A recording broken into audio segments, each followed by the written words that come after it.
Hey everyone, here's another deck profile for you guys today. This time it's on Traptrix. So, I've been wanting to dabble with this strategy for quite a while. I just had it on a shelf. Mainly because, I just wanted to try some other decks. As y'all know, Branded Chimera is probably my most favorite deck right now. But, yeah, I've had Traptrix on shelf. Again, the deck wasn't necessarily bad these past few formats or anything. If anything, Traptrix is still a very good strategy, especially now because, the fact that, the meta keeps shifting and we're losing all the floodgate cards. So yeah, we still got cards like skill drain and the but cards like there can be only one, rivalry goes in, even anti-spell fragrance have all been limited now. So I was like, there's starting to see a lot less control decks. However, Traptrix I feel like is probably the most fair when it comes to being a control deck. Cause yeah, it's also combo oriented, but Traptrix also has sort of a stun based mechanic with it, considering they do search out normal traps. And yeah, let's bring back Traptrix for this format. And you know what, it's actually doing pretty well. I've heard there's a Ragnarika build for this deck now too, but I looked at it, it's it looks pretty good, but I'm not really looking to invest on the Ragnarika engine, so I figured it's I'm just gonna keep Traptrix as pure as possible, because to me that's just the way I prefer to play it. However, I did a couple new additions just for a little extra spice, So let's go and get started. All right, so the main deck is 40 cards, starting off with 3 copies of obviously the best one, Traptrix Myrmelio. Searches out any whole normal trap. And if this card is special summon, it has a mandatory MST effect, so you get to pop a spell or trap, which is pretty good because right now there's a lot of decks that rely heavily on field spells. So, Snake Eye comes to mind. Actually, Yubel comes to mind too because they just got a new field spell. And yeah, I feel like field spells are gonna be your primary target for Myrmelio, so yeah, definitely take advantage of that. 3 copies of Mantis. This is just your secondary normal summon, just because it searches out any Traptrix monster from your deck to your hand. And also, one thing I do like about these monsters is that they're unaffected by the effects of the whole normal traps. However, the Link monsters and the Exceeds monsters are just flat out immune to traps, with some minor exceptions to this, but I won't elaborate on that right now. This one also has a neat quick effect where once per turn you can target one set spell or trap you control, return it to the hand. Then you could set a new spell, a new spell or trap from your hand. So let's say one of your best cards is about to get hit with a Cosmic Cyclone. You basically get to just bounce it back, save it, and then set a new card, or you could just reset the same one you bounced back, so that way you don't lose it for good. So I feel like Mantis is a little underappreciated in that regard. Next, 3 copies of Pudica. This is mostly just to search out the field spell, since this deck does have the one. But also, I like it for the fact that it can also act as a form of disruption when it's special summoned. You basically do a sort of effect like Farfa, where you banish one of your opponent's monsters until the next standby phase. So yeah, Pudica can be pretty good for that disruption, and considering that the monster does get special summoned back, it can then, trigger off one of your trap cards. So yeah, Pudica actually has a lot of good utility. So you could either run this at 2 or 3, but for me, I like to run it 3 because in case if I need to, get that field spell, that's going to be one of the best cards to do that. For the remaining Traptrix monsters, I played 2 copies of Dionea, basically a monster reborn for your Traptrix monsters, and also if it's special summon, you get to reset one of your trap cards from your graveyard, but it has to get banished at the end of the next turn, unless if it hasn't been used. I mean, so, but most of the time you should be able to use the trap card you reset. And of course, 2 copies of Arachnicampa. This is just an extender piece, so yeah, I definitely like it for what it is. Alright, so for my non-engine cards, playing 3 copies of Parallel Exceed. This card's pretty crazy, especially because most of the time I do actually get to resolve this. It's a free Rafflesia, or if you want to go into your Aromatherapy line, one of the monsters just requires 2 level 4 monsters to make. So yeah, Exceed's just crazy. As a new tech option I'm trying out, I'm playing 1 copy of Lady Labyrinth of Silver Castle.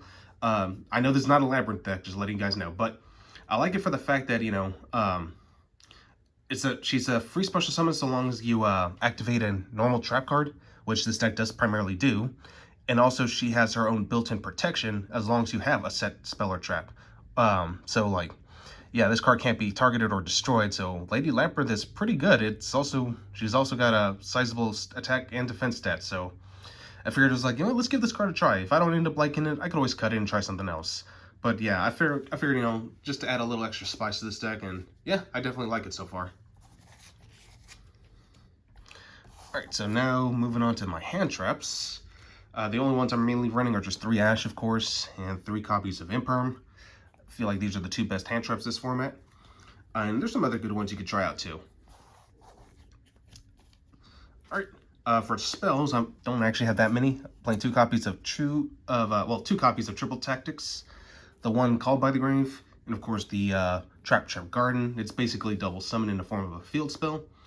And also has an effect where you can banish 1 monster you control, special summon a Traptrix monster from your hand or grave. So yeah, it's pretty good.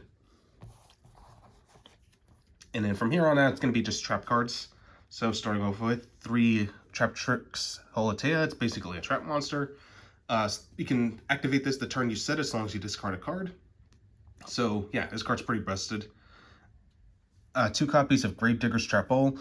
Probably the second best one, especially because there's a lot of graveyard effects right now. So I feel like, yeah, Gravedigger's Trapole is really good. It's also pretty good for time because, like, you basically do 2,000 points of damage to your opponent. So that's pretty insane. 1 Traptrix Trapole Nightmare. I was considering running this at 2, but I think 1 is just fine because, again, you can basically search it, you can recycle it. There's a lot of things you can do with it. 1 Time Space. There is a lot of extra deck summoning too, so that's pretty good. And it shuffles back to the deck, so that's also really good. And of course, yeah, like Time Space Trapole, you know, is like, it's got to be like for the right circumstances. 1 Bottomless. It destroys and banishes. So, but if I recall, the Ubel cards actually have to hit the graveyard when they're destroyed. So, just correct me if I'm wrong. 1 Floodgate Trapole. You know, why not? Actually, think going back to the Bottomless. Never mind. Forget what I said about the Ubel. Because, like, yeah, that has to be 1,500 or more. I kept thinking less for some odd reason. I'm thinking of a different card. So, sorry about that. But, yeah, Bottomless Trapole is still pretty good. Floodgate's pretty good because, like, Book of Mooning an opponent's monsters permanently, by the way, it's rough because you can't Synchro Summon, you can't Link Summon, and you can't Exceed Summon. The only thing you can do is Fusion Summon. So, yeah, like, Floodgate Trapole could be devastating. I personally like to use it against the Tempai Dragons, if I'm going to be honest. And then the last of my Trap Hole cards, it's going to be the 1 Banishing Trap Hole. This card's actually pretty nuts. When your opponent summons a monster with 1,500 or less attack, this is the one I was thinking of when it came to Ubel. You can banish that monster with 1,500 or less attack face down. And they're like, whoa, that's pretty strong. I mean, face down? That's extra rough because you can't bring it back at all. So, yeah. I'm thinking about maybe running this at 2, just because, like, it's just that good. It's also pretty good against Voiceless Voice. You hit that low, that low is going to be gone for good until they bring out another one. So, like, yeah, Banishing Trap Hole actually could be a menace this format. And finally, the only thing that's just good for going second is 3 copies of Evenly Match. Because, like, going second with this deck sucks. So I figured I was like, you know what, let's have a good going second card in case I lose the dice roll. And yep, that's basically what Evenly Match does. It's just a crazy good equalizer, breaks boards, and they banish face down. So yeah. Alright, so for the extra deck, it's pretty self-explanatory, probably like the most typical extra deck for a Traptrix deck. 3 Sarah, I mean, we all know why this card's good. 1 Adipus. I'm playing the 1 Alsa. I was considering bringing back Kularia, but I figured, like, nah, Alsa offers me some pretty good follow-up, so yeah, I think that this one's the better pick right now. As I mentioned, I am running the Seraphie line, so 1 Jasmine, the 1 Rika Quinstrena, and the Sacred Tree Beast, just because, like, it's a form of Omni-Negate, so yeah, I definitely like it for what it is. For my Traptrix cards, 2 Rafflesia. I'm really excited for the QCR ones, so I'm definitely going to try to get me some of those. If not, then I'll get the Ultimate Rares. 1 Penguicula, 1 Alamaris. I know some people don't like this one, but I like it because it just offers, it's just really good for the late game, I mean. So, yeah, I was like, it's not too bad. 1 Baguska and 1 Abyss Dweller. Just like I said, there's a lot of graveyard effects, and Baguska is pretty good too because, like, it forces everything in defense mode and they can't activate their effects. So, yeah, Baguska is not, is actually really good right now. And finally, 1 copy of Time Thief Redoer. Definitely a great card because, like, it snipes a card out of the top of your opponent's deck. And also, like, it's just good for disruption too. Alright, so that's it for that. Now for the side deck, playing 3 copies of Nib. Definitely great against combo heavy strategies. 2 Lightning Storm and a Harpy's Feather Duster.